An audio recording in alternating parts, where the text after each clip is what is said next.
Welcome back to AAD TV. As always, it's great to have you with us.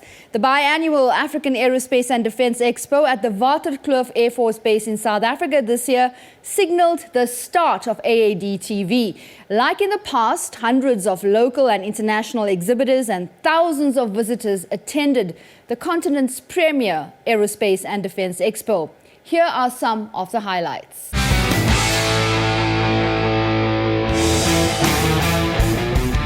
Scouting for opportunities and hopefully clinching business deals was the order of the day during the Trade Expo. The energy and atmosphere is as hot as the African sky, and while it may be business for delegates and exhibitors who are quite keen on showcasing their products and striking up lucrative deals for the thousands of other visitors, it's just crazy fun.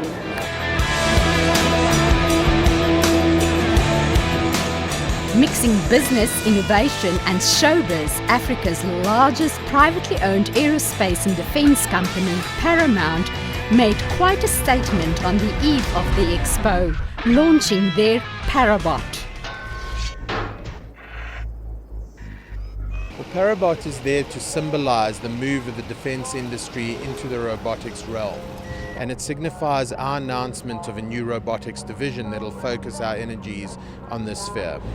Paramount has decided to marry the unmanned vehicle systems or platforms with the robotics division to give us a focused attempt to integrate the battlefield today.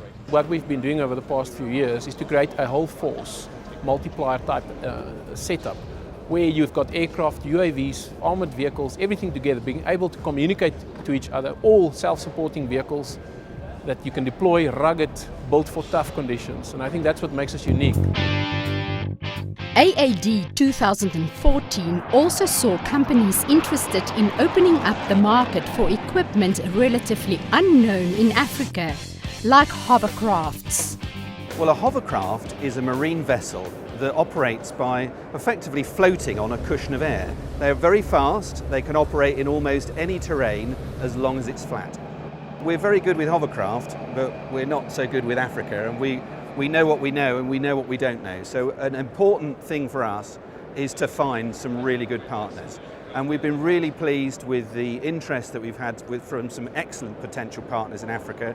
So we hope that will be the springboard for us to develop our market throughout the region. The expo is not only a place for the big established guns to do business. Various small companies also used it as an entry to the African aerospace and defence market. This is my first time in Africa, and I have to say I'm utterly delighted to be here. Not least because everybody here is so receptive to the idea of working with the British. Blue Bear, the company, provides unmanned air platforms and unmanned maritime platforms for security and defence applications. So, for example, we have here a handheld device that you can put into a bag. It's very mobile. Everything that you need is backpacked, but you take the vehicle out, toss it into the air, walk to your ground control station and task it to look here, land there. There's no operator workload.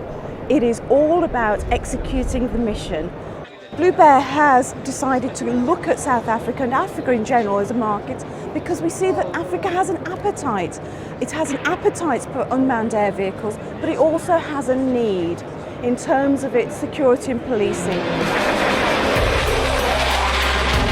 And on the last day, an air show entertained young and old. Marise de Klerk, AAD TV.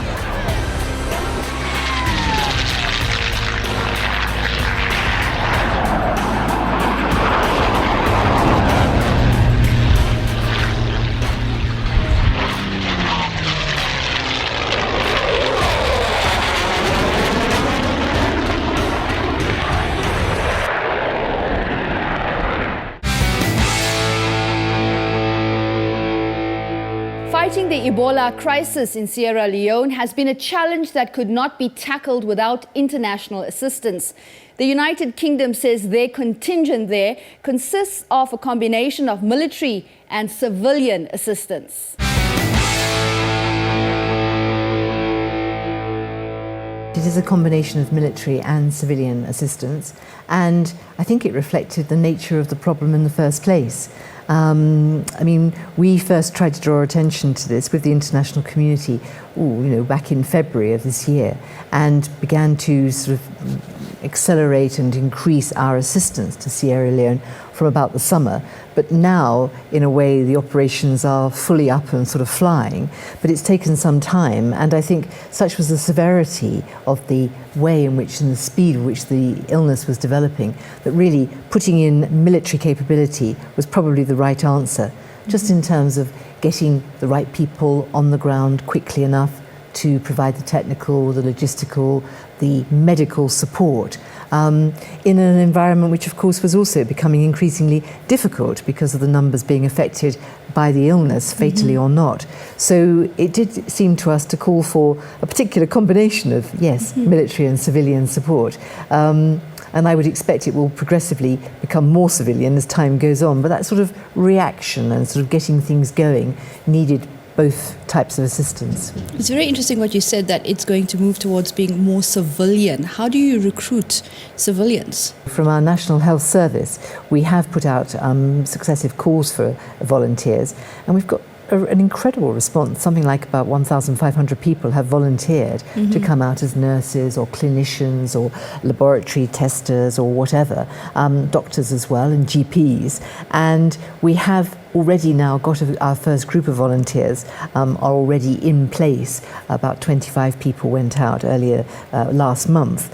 Obviously it takes time to prepare people, to train people properly for an area of work that they will be trained for to a degree but won't have that specialist knowledge, and then obviously training when people get there. And all this has to take place very quickly, I suppose, as well.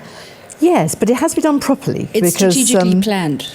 Yes, there has been a plan that has been taken through. As I say, our first sort of approach was to obviously offer and provide the logistical backup and support to the Sierra Leone government who requested the assistance. So we are, for example, putting in progressively 700 treatment beds, which is about 3 or 4 times what existed when the disease broke out. And they need to go somewhere in the right kind of environment. So we've also been constructing and helping already constructed community centres to be proper places where people can go, because there's different kinds of beds required for examination, treatment and then aftercare. So it's been a logistical exercise of just having the right facilities in place, but obviously personnel then with the proper protective clothing and the protective sort of requirements.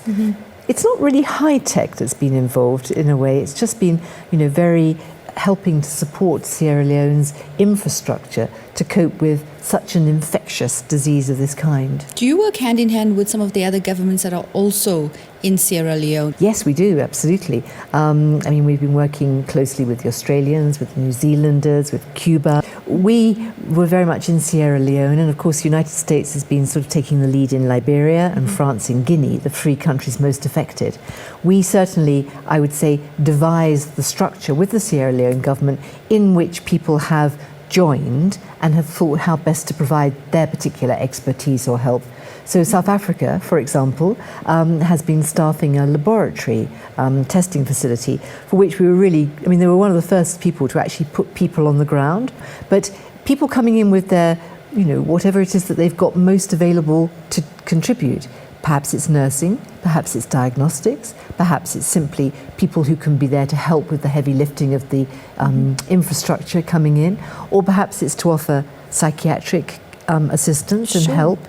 And there's another interesting aspect of it, which has been the work that's been going on with NGOs to help talk to traditional communities about being willing and sort of emboldened to report illness and to report deaths, and then obviously to handle the burials in the most safe manner for everybody involved, because that's one of the most infectious ways in which the disease has spread. Reports coming through say that the situation is actually getting worse, but from some of the feedback that you're getting from your team, would you say that it is worsening or is it improving to some degree?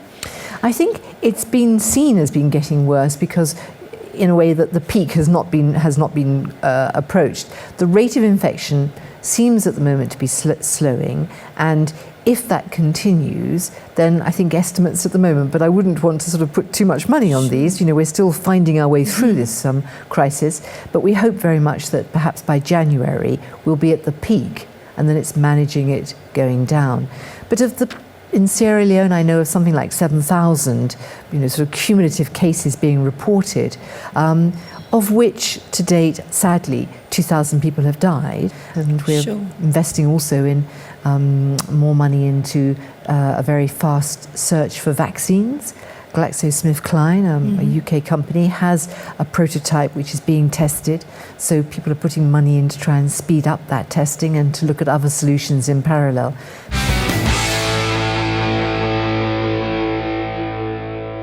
The United States Air Force has a special Air Force unit for Africa that is based in Germany.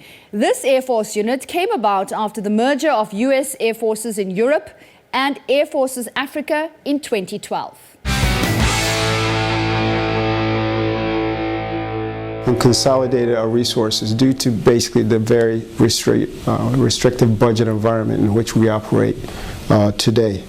So what we try to do is conserve resources, restructure our staff to better support both continents without really losing any of our capabilities that we need to provide to the combatant commanders. The United States Air Forces in Europe and Air Forces Africa serves as the major command for two combatant commands. So United States European Command, as well as United States Africa Command.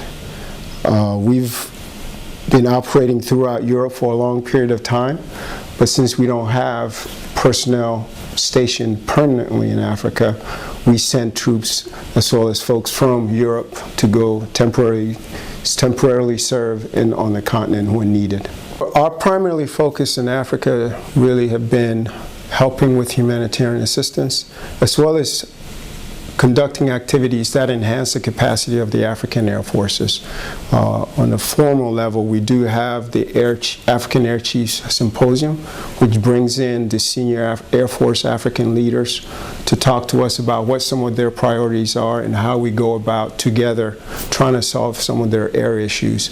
And then at the lower level, you would have unit contact, where we send experts through traveling contact teams to work with the African forces on the ground on issues like maintenance and medical issues, as well as security. And then I would say at the operational level, which we regionalize the exchange with more African countries through what we call the Africa Partnership Flight, which really involves not just one country but a regional approach to addressing concerns for more than just one African country at a time. And we also focus on maintenance, on medical, on security, all the things that make an Air Force a very effective Air Force.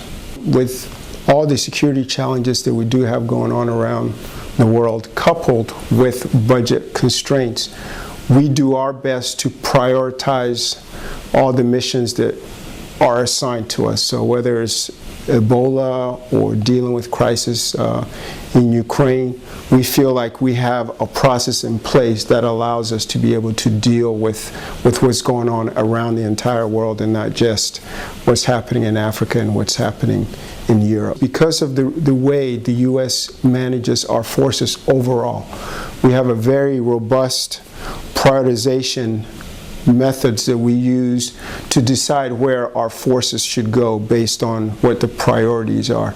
And more often than not, priorities are in both Europe and in Africa. So in essence, there are always things that we're doing in Africa because Africa fits into the priority of the overall U.S.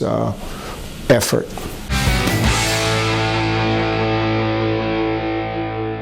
And that's it from us at AAD TV for this year. Be sure to check out our special section for more coverage. We'll be back in the new year with the latest trends and news from the African aerospace and defense industry. All the best. Until then.